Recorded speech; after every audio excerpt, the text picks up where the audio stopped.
Welcome to Chillin' 101. We hope this video helps. You start by confirming you're in the correct drive and signed into the right account. Next, navigate to the folder or use search to find files. This saves time. Click once to select a file, hold Shift to pick a range, or use Control for non-adjacent picks. Once done, glance at file sizes and count to avoid surprises. Make sure to note shared items versus private ones. This matters for ownership and removal permissions before you proceed to delete.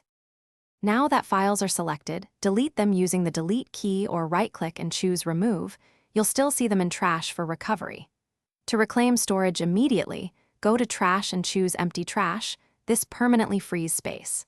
If files are shared, make sure you either change ownership or coordinate with the owner because deleting shared content behaves differently. Once emptied, verify available storage in Settings. This confirms the deletion succeeded and space was recovered. Finish by double-checking trash and storage settings to confirm permanent deletion. If you use a sync client and files still appear, pause and resume sync, or restart the Drive app to force an update. Make sure to sign out and back in if status looks inconsistent. If you hit permission errors, request owner access or ask an admin to remove the file.